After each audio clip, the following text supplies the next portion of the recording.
Structure, once completed, be a dwelling place of wisdom, faith and joy. Send your Holy Spirit upon all who will teach, study, build, support and serve here. Protect the laborers, inspire the leaders and uplift the students who shall pass through this hall. Dakaba aingu yu blay badia baro kinong lebha la Kyrkhu yu Mawnongrim jong ka Iingskul Bathymmai ka St. Anthony's LP School Laitumkhrah Shillong.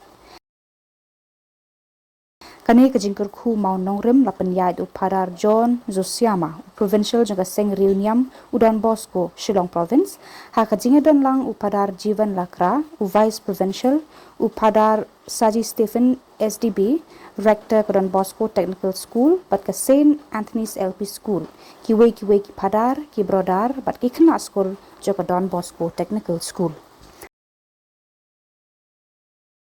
Hagani kesengi ladon lang ru uba Hambert Nongput ubade u kontraktor uba Matthew Umdor u arkitek uba Edward Mukim urang badong badru uba Tobias Marak president jengki past pupils jaga donbosco technical school Shillong. Haswa ban sedang yakariti Kyrkhu Mawnongrim upadar Saji Stephen ula priang ngobhaya baro ki balawan da kajing ngungu ka bakrau bat ula ai kajing thu khana ka balungkot hador kijing e ki baka school kalaya kendo hakini ki benai baladam khamtam e hakabaya dei bat kijing e hakaliang ka an ki bala penslam ya kajingya chaprang jonga jingtei thamai ya ka school ulapan paru ya kajing ngungu ya kinong ya rap bat ya kijing duai jong ki babon balang naga benta kajingya bet kate ka jingtei ya ka school thamai. Hadian ke jingduai kerpat hau mensi bakhuan upadar shining dekhar SDB ula puli ya ke jingtho bala penkre na ka benta u Mawnongrim nangta u provincial ula ya lam ki padba ha ki jingduai kentup ya ki jing puli ya ki jingtho bakhut bat ki jingduai jong ki rimet ban kerpat ya ki jing Kyrkhu na beneng halor ka jingtei thamai bat ya ka emlang sa lang jong school baro kawe Khubor ka bakongsan joga jingle niam kalong ka Kyrkhu ya Mawnongrim da ka bala senraj da ka Kyrkhu hadian kata labu yaki simen bat ki mau da u provincial ki para lengdo u kontraktor bat u arkitek ka bapen i ya ka jing teli bat ka jing IT lang ha ka kam lapen kut da ka jing duai aingu bat ka jing ruai Kyrkhu ka bapen pau ya ka jing kermen bat ka jing yo i jingai na ka benta ka lawai jong ka school bat kitu baro ki banwan syakani ka shlem jing nang jing stan.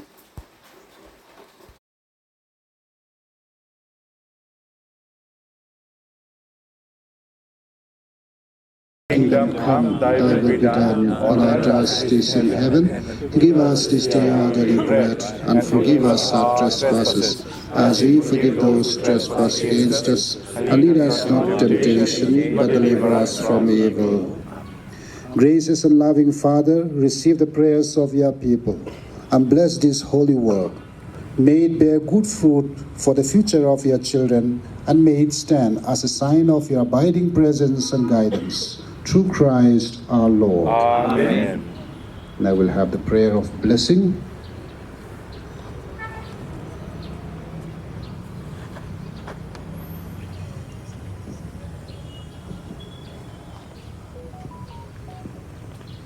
Lord God, you are the beginning and end of all things. You bless the work of our hands and guide all who trust in you. We ask you now to bless this cornerstone and foundation laid today in your name for the new building of St. Anthony's Lord Primary School.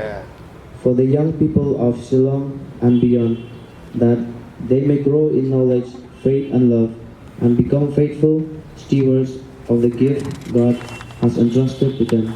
We pray to the Lord. Lord, hear our prayer. We pray for all the, once again, keeping in mind all those who will be working and the contractor and those who are working in the ministry. Structure, once completed, be a dwelling place of wisdom, faith and joy. Send your Holy Spirit upon all who will teach, study, build, support and serve here. Protect the laborers, inspire the leaders and uplift the students who shall pass through this hall.